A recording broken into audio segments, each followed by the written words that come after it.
We have titled the program as Cost of Quality. So let us understand what is cost of quality. The cost associated in achieving the desired quality in our product, whatever you are manufacturing, whether you are manufacturing, a vehicle, or you are manufacturing a machine, or you are manufacturing a small component, or you are offering a service, you would like to offer it at a particular level of quality, and for that you spend lot of resources, and so a cost is associated. The cost associated in achieving the desired level of quality is called cost of quality. And this cost of quality can be always grouped into two categories. One is called cost of good quality. Another one is cost of poor quality. When I say cost of good quality, it is nothing but the cost associated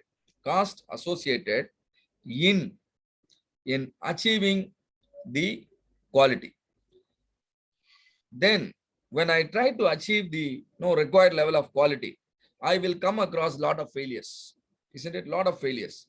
And there is a cost associated in every failure, whether it is a defective item you produce, or whether it is some defects that is happening, or is it you fail to deliver the item on time.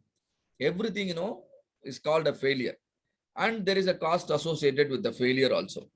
The cost associated with all the failures is called cost of poor quality. But the cost associated with improving the quality of the product, the cost associated with improving the quality of the product is called cost of good quality.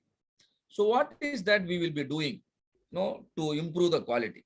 There are two things we generally do. One is prevention activity. For example, all of you are attending today's training program. Why do you want to attend the training program? Why do you want to understand the principles, the methodology? Because you wanted to prevent a failure later on. You wanted to prevent a failure later on. You are equipping yourself, and there is a cost associated. And that means training yourself or training your employees is in any organization, training people is good. When you train people, the chance of failure comes down. So training is a prevention activity. Is it a good quality cost or a bad quality cost? Good quality cost. And now also you might think it is free, but there is a cost associated in the webinar also. You know what is the cost? Your time is also an investment. You need to understand. The time you have decided to invest today, 2 hours with me, is much more valuable than whatever you pay in terms of the dollars.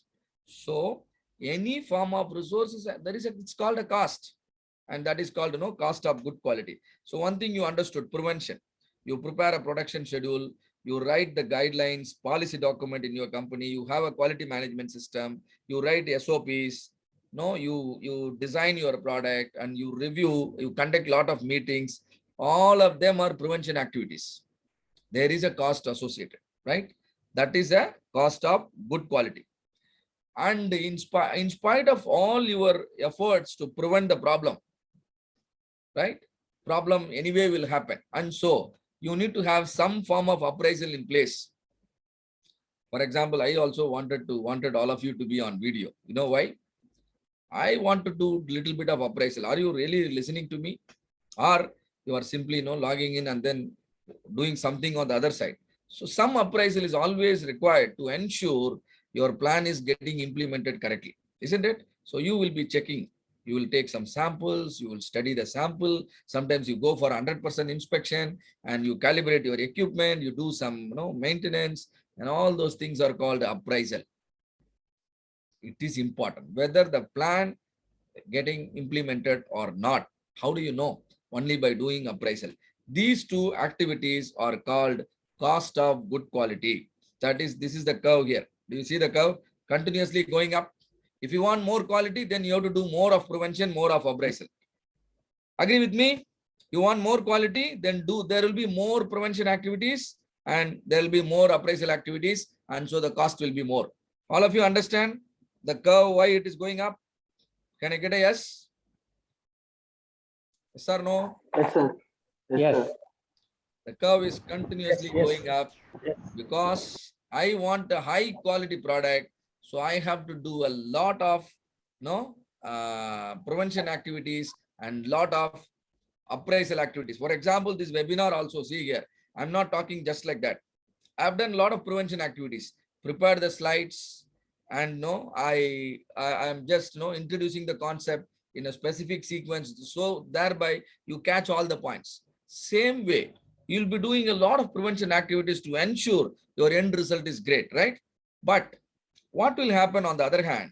Even though you take your best efforts to prevent the failure, anyway failure will happen. Some rejections will be there internally, some rejection will be there externally, and the cost associated with all the failures is called cost of poor quality.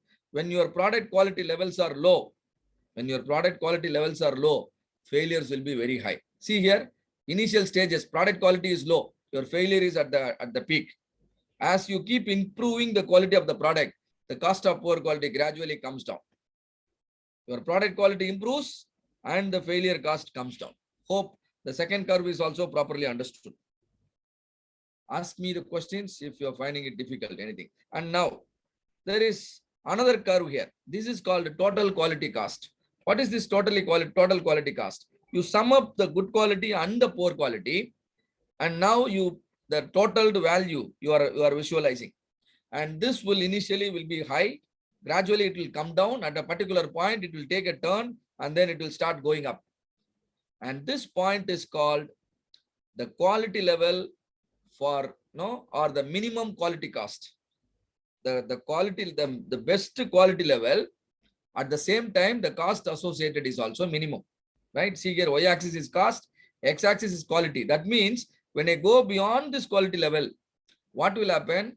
My cost will increase drastically beyond this. But at the same time, this is the point at which it is getting balanced. We call it the uh, best quality level for a minimum cost. And now to better understand, I'm going to overlap another graph here. See here, the red color graph. This is nothing but the revenue graph. Nothing but the revenue. How come the revenue comes? When you sell the product, the revenue comes, right? And now the revenue goes up like this. And now I'm comparing my revenue curve with the cost curve. At a particular point, the gap between revenue and the cost curve is getting maximized. That particular point, we call it AQL. What is AQL? Acceptable quality level. Acceptable quality level. That means the quality at which your profit is maximized. When you go beyond this quality level, what will happen? That will happen at the expense of your profit. And generally, companies do not try to go beyond the AQL because they know when we move further, when we improve the quality further, the the efforts you are putting and benefits you are getting will not be favorable. You will put more effort, but benefit will be less. So generally, the quality level settles at this point, what is called AQL. At the same time, at the AQL level itself, if your products are better than your competitors, you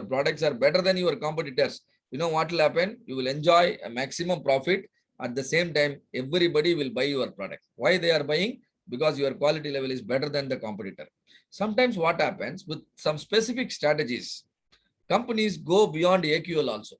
Already my product is good in the eyes of my customer. My product is better than my competitor, but then also I improve the quality further. But I have a strategy. What is my strategy? I want to grab the entire market. That means I wanted to delight my customer, right? So whenever you go beyond AQL, you will be able to delight your customer. When you delight your customer, you know what will happen? Your market share will improve like anything. Hope these terminologies are understood properly. All right. When it comes